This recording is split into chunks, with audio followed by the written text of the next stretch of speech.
بہرحال خندق کے موقع پر صحیح بخاری میں حدیث ہے، نبی علیہ السلام نے جب وہ ابو سفیان اپنا لشکر لے کے واپس چلا گیا، آپ نے یہ پہلے ہی پریڈکشن فرما دی تھی کہ اے مسلمانوں، اب مشرکین عرب تم پر حملہ نہیں کریں گے، ان کی اب طاقت ٹوٹ گئی ہے، اب تم ان کے اوپر چڑھائی کرو گے۔ اور وہی ہوا۔ پھر آپ علیہ السلام نے یہ 5 ہجری میں غزوہ خندق ہوئی، 6 ہجری میں آپ علیہ السلام نے صحابہ، آپ کو اللہ تعالیٰ نے ایک خواب دکھایا، اس خواب کا ذکر بھی قرآن کے اندر موجود ہے۔ اسی صورت میں آپ نے خواب میں دیکھا کہ آپ یعنی عمرے کے لیے تشریف لے گئے ہیں اور آپ کے اصحاب بھی ساتھ ہیں، اور کوئی حلق کروا رہے ہیں، کوئی قصر کروا رہے ہیں، اور نبیوں کا خواب تو وہی الہی ہوتا ہے۔ جیسا کہ سورہ الصافات میں ہے کہ ابراہیم علیہ السلام نے خواب دیکھا کہ میں اپنے بیٹے کو ذبح کر رہا ہوں، تو انہوں نے اپنے بیٹے سے ڈسکس کیا، تو وہی الہی ہے، یہ نبی کا خواب جو بخاری مسلم کی حدیث ہے، نبوت کا 46واں حصہ۔ تو آپ نے اپنے صاحب سے کہا کہ یہ مجھے اللہ نے حکم دے دیا ایسا، اور حکم یہ ہے کہ عمرہ کرنا ہے۔ اچھا، یہ عمرہ ایک یونیک عمرہ تھا جس میں قربانی کا جانور بھی ساتھ لے کے جایا گیا۔ ویسے قربانی کا جانور تو آپ حج قران کے اندر ساتھ لے کے جاتے ہیں، عمرے کے لیے بھی قربانی کا جانور لے کے جایا جا سکتا ہے۔ تو اسلحہ بھی ساتھ لیا، لیکن وہ بند اسلحہ تھا، یہ بھی ڈر تھا نا کہ کوئی حملہ نہ کر دے۔ تو بخاری مسلم میں آتا ہے کہ 1400 اصحاب، اور ایک روایت میں آتا ہے 1500، یعنی 1500 کے قریب اصحاب تھے جو آپ صلی اللہ علیہ وآلہ وسلم کے ساتھ عمرے کے لیے تیار ہو گئے جانے کے۔ اب وہاں پہ مشرکین عرب کو یہ اطلاع پہنچ گئی، اب ادھر تو کھلبلی مچ گئی، انہوں نے کہا لو جی ہم پہ حملہ کرنا ہے، آ رہے ہیں، اور یہ عمرے کے بہانے آ رہے ہیں۔ تو انہوں نے خالد ابن ولید کو اور ایک اور شخص کو جو ابھی تک مسلمان نہیں ہوئے تھے بھیجا جاسوسی کرنے کے لیے۔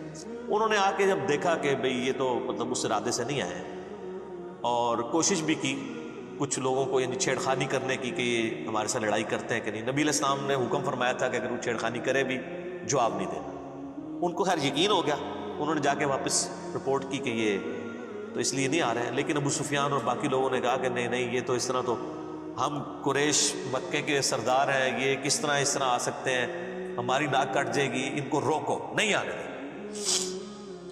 اب بیچ میں کچھ ایسے لوگ بھی شامل ہوئے جنہوں نے سمجھایا کہ بھئی تمہاری پوری دنیا کے اندر بے عزتی ہوگی، حرم تو سب کے لیے ہے، اور تم یہ حرم کی بنیاد کے اوپر ہی ساری یہ روٹی روزی تمہاری چل رہی ہے، باہر کے لوگ آتے ہیں، اور حرم جو ہے یہ ایک انٹرنیشنل سٹی ہے، سب لوگ ادھر آ سکتے ہیں حج عمرے کے لیے، تم کیسے اس کو روک سکتے ہو، تو بدنامی ہوگی۔ بہرحال خیر یہ سارے معاملات چلنا شروع ہوئے۔ یہ پوری ڈیٹیل آپ کو غزوہ جو صلح حدیبیہ کا چیپٹر ہے بخاری میں اور مسلم میں، یہ پوری ڈیٹیل آپ کو اس میں مل جائے گی۔ الٹیمیٹلی انہوں نے عروہ ابن مسعود کو جو ہے نا بھیجا نبی علیہ السلام کے پاس ڈسکشن کے لیے کہ آپ واپس چلے جائیں۔ اس نے آ کے نبی علیہ السلام کو بڑا ڈرایا اور دھمکایا، یعنی جا کے خیمے کے اندر کہ یہ تمہارے ساتھی جو ہیں تمہیں چھوڑ کے چلے جائیں گے، اور تم اس طرح نہ کرو، ہو سکتا ہے تمہیں مار دیں قریش مکہ، اور یہ وہ۔ اب اس ظالم کو کیا پتا تھا کہ یہ تو اللہ کے پیغمبر ہے، ٹھیک ہو گیا۔ اب اسی دوران صحیح بخاری کے الفاظ ہیں کہ جب یہ گفتگو کر رہا تھا تو حضرت ابو بکر صدیق رضی اللہ تعالیٰ عنہ پاس ہی بیٹھے ہوئے تھے۔ آپ کو بڑا سخت غصہ آیا، یعنی ایک شخص حضور کے منہ پہ آ کے یہ دھمکی دے رہا ہے کہ تجھے تیرے ساتھی چھوڑ جائیں گے جو تیرے لیے اتنی قربانیاں کر رہے ہیں، تو نے اپنی جان بچانی ہے تو واپس چلا جا۔ اب اتنی گستاخانہ جملہ کون شخص سن سکتا ہے؟ تو حضرت ابو بکر رضی اللہ تعالیٰ عنہ کو بڑا غصہ آیا، اور آپ نے اس کو وہاں پہ بڑے سخت الفاظ کہے، اور جس کو آج کل ہمارے علماء نے دلیل بنایا ہوا ہے گستاخانہ رسول کو گالیاں نکالنے کی، حالانکہ وہ اس طرح ہے ہی نہیں تھا۔ وہ تو انہوں نے وہ بات کی جو کرا کرتے تھے، تو چونکہ وہ اپنے بت لات اور منات کی شرمگاہوں کو چاٹتے تھے، یہ ان کی ایک عبادت کا تصور تھا۔ جس طرح ہمارے بھی پنجاب کے اندر ایک ایسا دربار ہے جہاں پہ یعنی لکڑی کے بنا کے شرمگاہیں لٹکائی ہوئی ہیں، اور لوگ وہاں پہ مطلب جاتے ہیں، چڑھاوے بھی چڑھاتے ہیں۔ تو حضرت ابو بکر کو اتنا غصہ ہے کہ تم نبی علیہ السلام سے اس طریقے سے گفتگو کر رہے ہو، تو انہوں نے کہا جاؤ تم لات اور منات کی شرمگاہیں چاٹو، جو تمہارا کام ہے۔ یہ آپ نے گالی نہیں دی تھی، جو وہ کرتے تھے وہی کہا تھا۔ گالی تو ہوتی ماں بہن کی کو گالی نکالتے ہیں، یا جس طریقے سے گالی نکالنے کا انداز ہے، اس کو گالی کہنا غلط ہے۔ جس طرح آج اگر کوئی قبر کی مٹی چاٹتا ہے اور ہم اس کو کوئی قرآن و حدیث سے بات سمجھاتے ہیں اور وہ بات ماننے کے لیے تیار نہیں ہوتا، تو ہم کہیں گے جا تو فلاں قبر دی مٹی جا کے چاٹ، تو یہ کہے گا مجھے گالی دے دی ہے۔ وہ تو چاٹتے ہیں نا سر، تو گالی تو نہ ہوئی، جو کرتے تھے وہ۔ خیر میرا یوٹیوب پہ ایک کلپ بھی ہے، گستاخوں کو گالیاں دینا کیا ثواب کا کام ہے، تو اس میں نے ان کے سارے دلائل ذکر کیے ہیں قرآن اور حدیث میں جو وہ پیش کرتے ہیں۔ پھر حضرت مغیرہ ابن شعبہ رضی اللہ تعالیٰ عنہ بھی پاس کھڑے ہوئے تھے، اور وہ تھوڑی تھوڑی دیر بعد بخاری کے الفاظ ہیں کہ اس کی عادت تھی وہ حضور کی داڑھی کی طرف نہ ہاتھ بڑھاتا تھا بات کرنے میں نا، اس کا ایک بعض لوگوں کا ایک عادت ہوتی ہے نا، تو یہاں پہ بھی بعض لوگ جو ہیں وہ کسی کو منانے کے لیے اس کے داڑھی کو ہاتھ، تھوڑی کو ہاتھ لگاتے ہیں.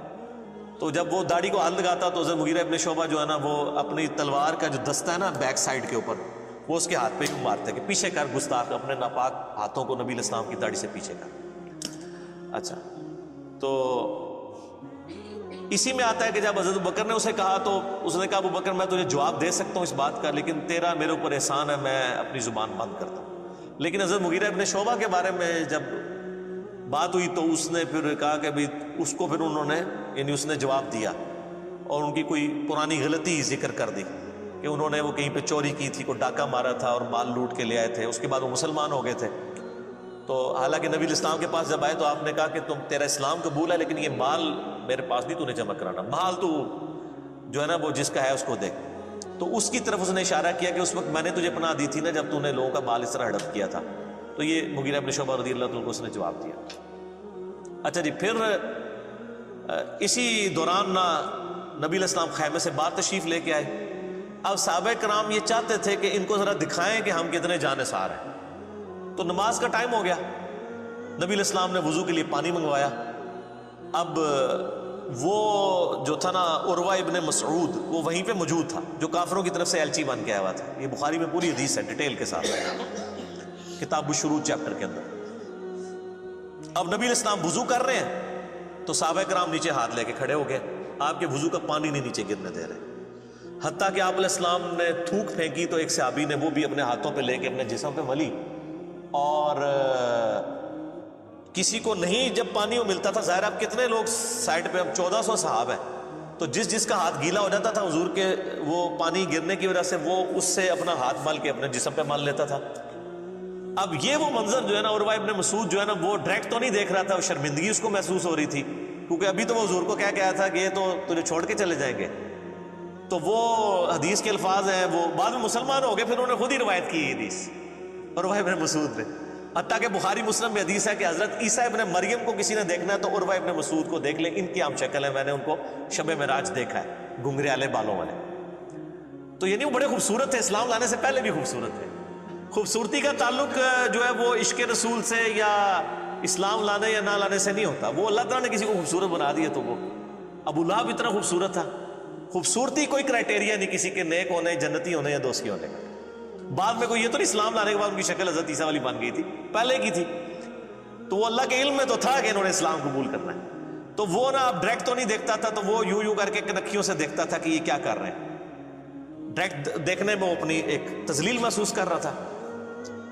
خیر یہ منظر اب دیکھا نا اس نے تو جناب وہ واپس گیا. اس نے کہا ابو سفیان کو کہ بھائی جی چپ کر کے بوری بستر چکو تو واپس جاؤ، کیونکہ اس میں الفاظ ہیں بخاری کے، اس نے کہا کہ میں بڑے بڑے بادشاہوں کے دربار میں گیا ہوں. يا معشر قريش إني جئت كسرى في ملكه وقيصر في ملكه والنجاشي في ملكه وإني والله ما رأيت ملكا في قومه قط مثل محمد في أصحابه ولقد رأيت قوما لا يسلمونه أبدا فانظروا رأيكم.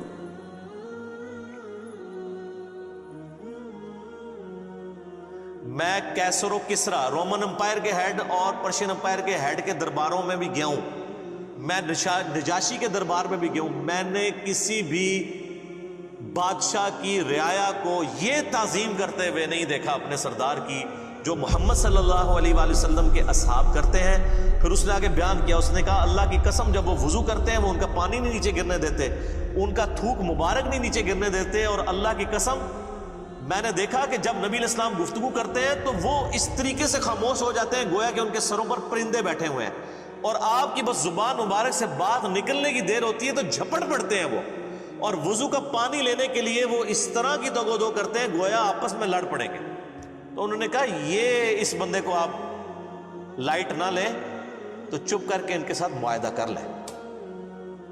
اب یہ ان کے لیے بہت بڑی تذلیل تھی کہ معاہدہ کر لیں. معاہدے کا تو مطلب یہ ہے کہ انہوں نے مسلمانوں کو پاور کے طور پہ تسلیم کر لیا. ابھی تک تو وہ 3 دفعہ تو مارنے کے لیے آئے نا، بدر میں، احد میں اور خندق میں.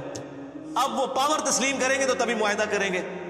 سہیل ابن عمرو کو بھیجا، وہ بھی بعد میں صحابی بن گئے. ان کا بیٹا تھا ابو جندل اور دوسرا بیٹا تھا عبداللہ. سر یہ آپ نے سب کچھ دیکھنا تو عمر سیریز دیکھیں. قطر والوں نے 30 اقساط کے اوپر سیدنا عمر فاروق رضی اللہ تعالیٰ کی پوری بایوگرافی فلمائی ہے، ان کو سینٹر کر کے نبی علیہ السلام کی سمجھ لیں سیرت فلما دی ہے ویڈیو میں.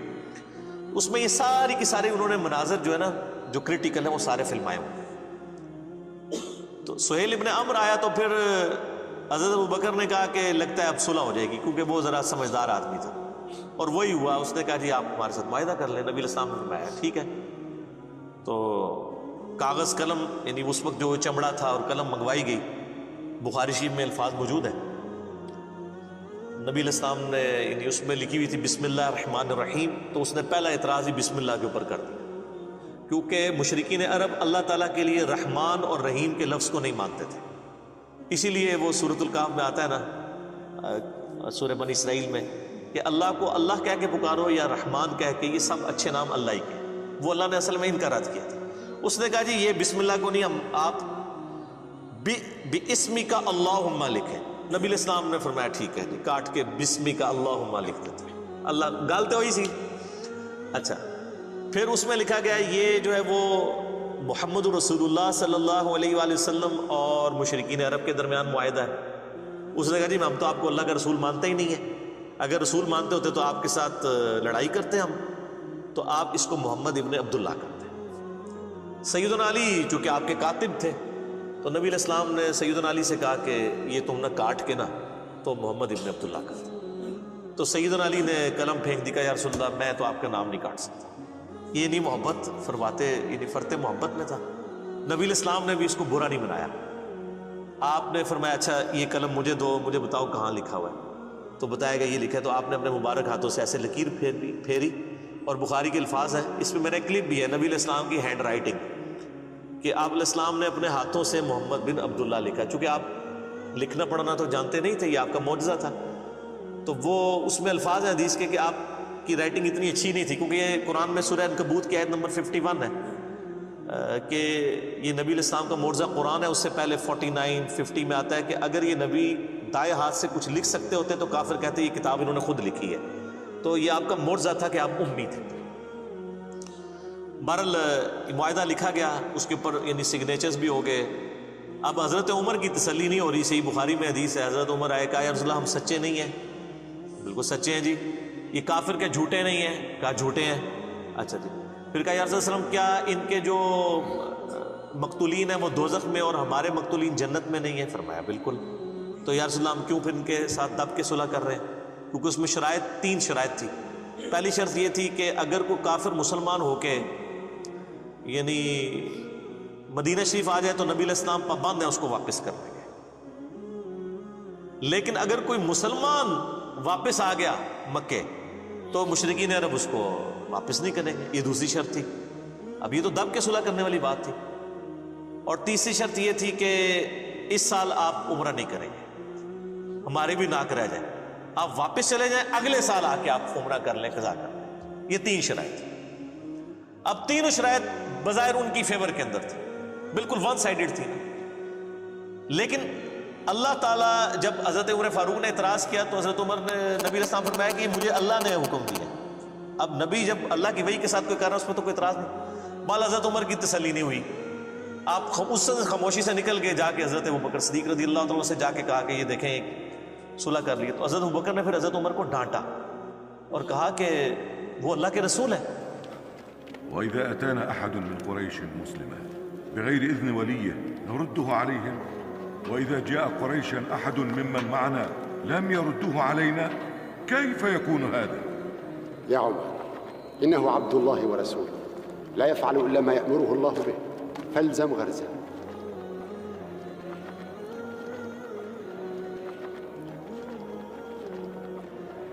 اور حضرت عمر کہتے ہیں مجھے پوری زندگی میں نے بڑا صدقہ اور خیرات کیا ہے. اس دن مجھ سے نبی علیہ السلام کے ساتھ مس بیہیو جو کیا، حالانکہ اس میں مس بیہیو کوئی بھی نہیں تھا، لیکن ظاہر ہے کہ وہ جو شریف انسان ہوتا ہے وہ تو سمجھتا ہے کہ نبی کا مرتبہ کیا ہے، وہاں تو آپ آواز بھی اونچی کریں تو اعمال غارت ہو جائیں گے. بہرحال یہ 3 شرائط طے پا گئی. اب یہ بالکل ون سائیڈڈ شرائط تھی. نبی علیہ السلام نے قبول کر لیا. اب بخاری کے الفاظ ہیں آپ علیہ السلام خیمے سے باہر نکلے اور آپ نے معاہدہ کہا کہ یہ ہو گیا ہے، تو اب اس طرح کرو کہ سب لوگ جو ہے نا یہیں پہ قربانیاں اپنی قربان کر دو. ویسے تو قربانی قربان کرنے کے بعد حلق کروانا ہوتا ہے, قربانی ادھر ہی کرو, حرم تک جانے کی ضرورت نہیں, یہیں کر کے اپنا حلق کروا دو, یعنی بال منڈوا دو, اور ساتھ ہی جو ہے وہ احرام بھی کھول دو. تو کوئی صحابی بھی نہیں اٹھا اس کے لیے. دوسری دفعہ کا, تیسری دفعہ کا, یہ پہلا اور آخری موقع تھا کہ نبی علیہ السلام نے 3 دفعہ صحابہ کو حکم دیا اور کوئی بھی ماننے کے لیے تیار نہیں ہوا. یعنی وہ سارے ہی ناراض تھے اس صلح کے اوپر. اب نبی علیہ السلام کی ایک مبارک عادت تھی کہ آپ ہر سفر میں اپنی کوئی نہ کوئی بیوی ساتھ رکھا کرتے تھے, قرآن اندازی کرتے تھے, بخاری میں آتا ہے ایک بیوی کو ساتھ لے جاتے تھے. اس سفر میں حضرت ام سلمہ آپ کے ساتھ تھی, وہ خیمے میں بیٹھی ہوئی تھی. یہ سب سٹوری نہیں میں پڑھ رہا, یہ میں جتنا کچھ بیان کر رہا ہوں یہ بخاری مسلم میں موجود ہے, ٹھیک ہے جی. تو ام سلمہ کے پاس آئے اور کہا کہ یہ تو میری بات ہی نہیں کسی نے مانی, میں نے 3 دفعہ اناؤنسمنٹ کی ہے. تو ام سلمہ نے پھر بڑا زبردست مشورہ دیا. انہوں نے کہا کہ آپ ان کو چھوڑ دیں, آپ سب سے پہلے اپنی قربانی خود قربان کریں, اپنا حلق کروائیں اور احرام کھول دیں. نبی علیہ السلام باہر نکلے, اپنی قربانی کو قربان کیا, حجام کو بلوایا, سر حلق کروا دیا, احرام کھول دیا. اب باقیوں نے جب تمام صحابہ نے دیکھا حضور نے کیا, پہلے ایک اٹھا, پھر دوسرا, پھر تیسرا, کرتے کرتے سب کے سب نے, یعنی اب پیچھے کوئی راہ نہیں.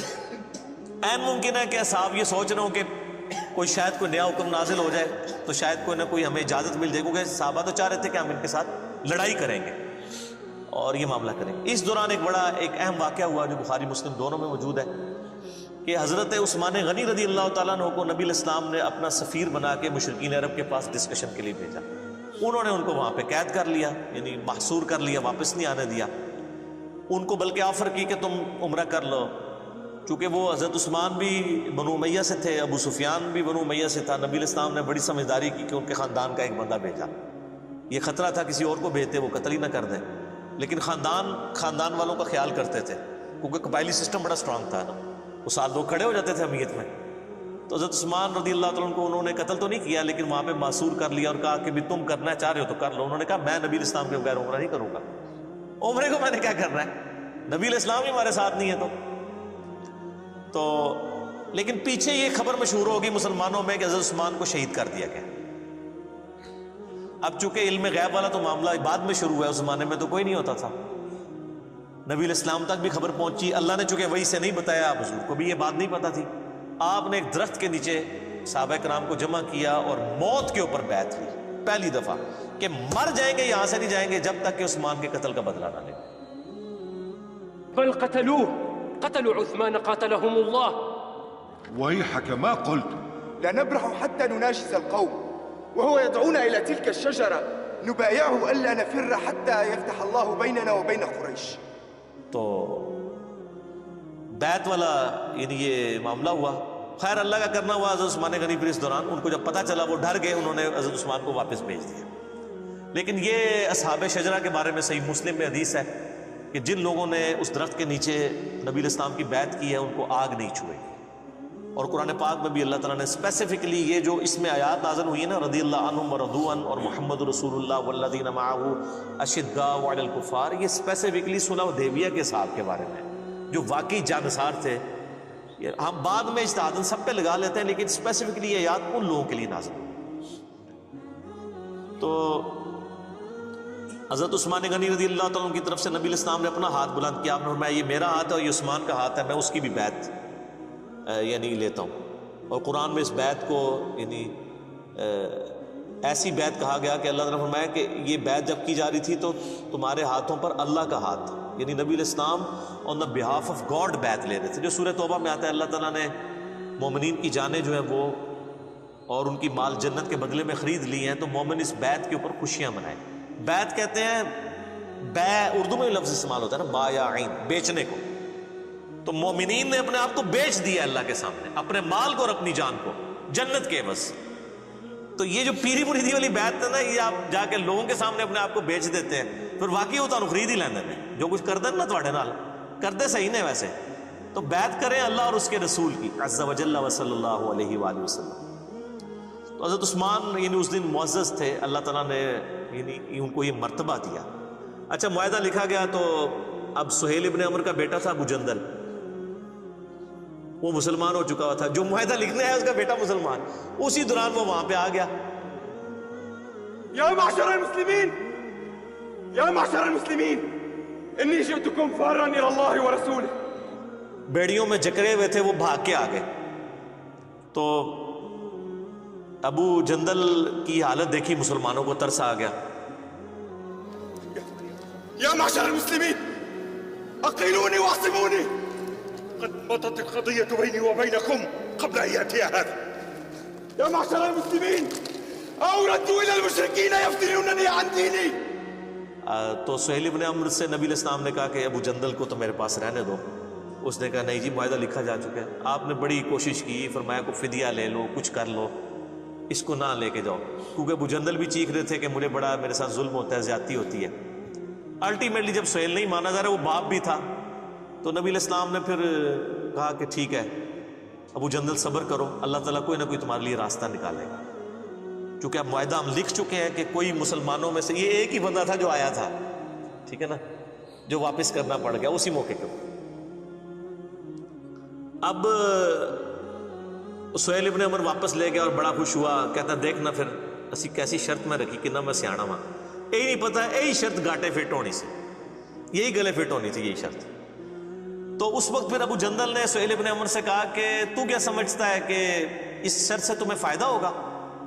بتاؤ آج تک جتنے مسلمان ہوئے ہیں، کبھی مدینے سے مکے کو واپس آیا حضور کو چھوڑ کے؟ کوئی ایک بھی مرتد ہوا ہے؟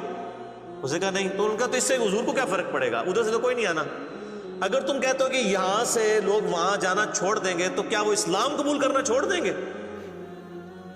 أو حقا تظن أنك أخذت لقريش أكثر مما أعطيت لرسول الله؟ ألم تسمع ما قلت؟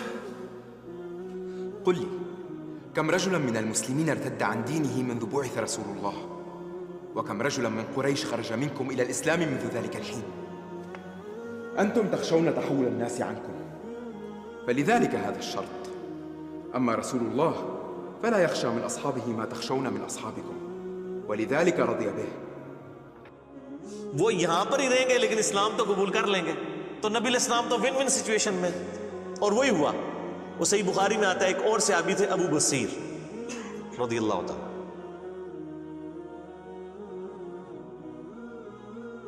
اور وہ بھاگ کے مسلمان ہو کے مدینہ شریف آ گئے، پیچھے ہی مشرکین عرب بھی آ گئے اور کہا یا رسول اللہ اپنا وعدہ پورا کرو.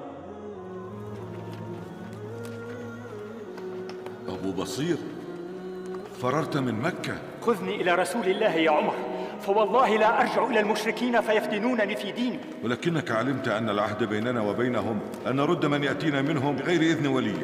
خذني إلى رسول الله يا قد خرج هذا بغير إذن وليه، العهد العهد والميثاق الميثاق. تو نبی علیہ السلام نے پھر ابو بصیر سے کہا کہ خدا کر کے معاہدہ ہوا ہے، تو اب معاہدے کو نہ توڑ، تو تو واپس نہ ان کے ساتھ چل. تو نبی علیہ السلام نے ان کو واپس بھیج دیا. وأن الله جاعل لك ولمن معك من المستضعفين فرجا ومخرجا.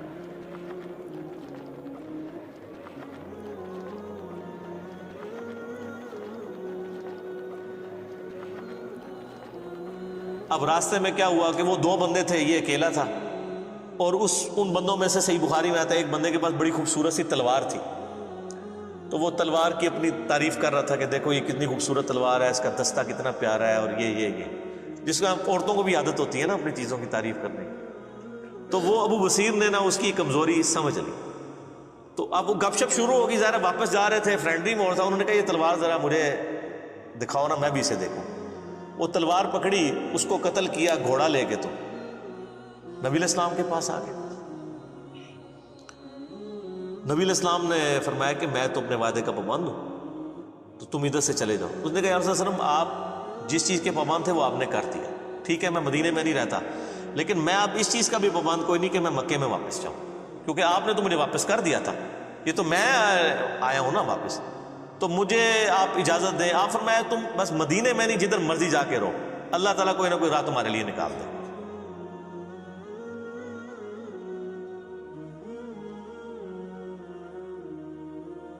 تو وہ سمندر کے کنارے ایک بستی تھی جہاں سے مشرکین عرب کے قافلے جایا کرتے تھے تجارت کے لیے شام، وہاں انہوں نے پڑاؤ ڈال لیا اکیلے بندے، اور منزل انہوں نے عمر سیریز میں فلمایا ہے۔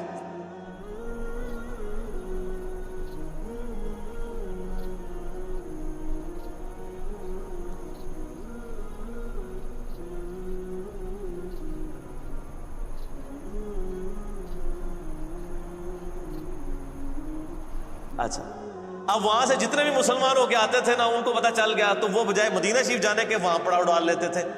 ادھر کافی سارے مسلمان اکٹھے ہو گئے، انہوں نے کہا اب ہم کافی زیادہ ہو گئے ہیں، تو ایسی دی تیسی قریش مکہ کی، انہوں نے ہمارا مال لوٹا ہے نا، اب ان کا کوئی قافلہ سلامت نہیں یہاں سے جایا کرے گا۔ تو انہوں نے کیا کیا، وہ قافلہ ان کا تجارت کا جب گزر رہا تھا انہوں نے پکڑ کے لوٹ لیا سارا مال ان کا، اور ان کو واپس بھیج دیا اور کہا جی ادھر جا کے خبر دے دو کہ آندہ کے بعد بھوکے مرو گے تم،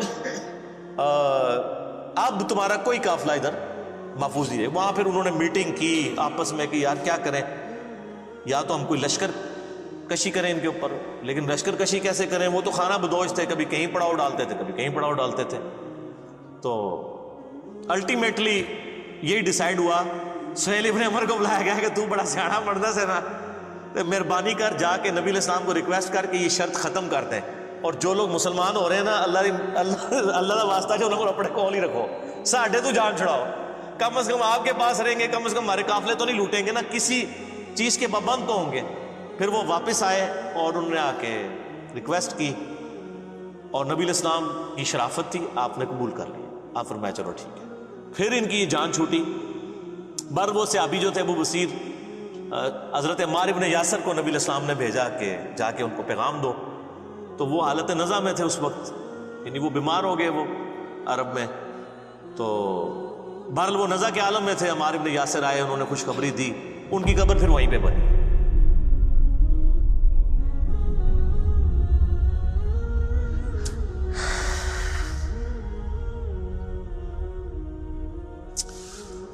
ان لوگوں کے نام بھی آج لوگوں کو نہیں پتا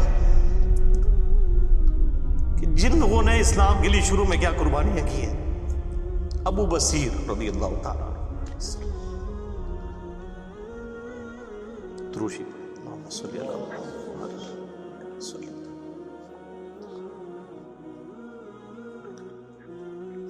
کما بارکت علی ابراہیم وعلی آل۔ تو آپ دیکھیں کس طریقے سے یعنی ان لوگوں نے اپنی طرف سے ہوشیاری کرنے کی کوشش کی۔ اچھا، جب یہ سب کچھ ہوا پھر حضرت عمر آئے حضرت ابوبکر کے پاس اور کہا کہ آپ نے سچ کہا تھا، یہ اللہ کے رسول ہے صلی اللہ علیہ وسلم، یعنی میرا وہ ویژن نہیں تھا کہ ہم دب کے صلح کر رہے ہیں، اور یہ صلح جو ہے وہ مسلمانوں کے لیے فتح کی نوید ثابت ہونی ہے۔ الله أعلم ورسوله.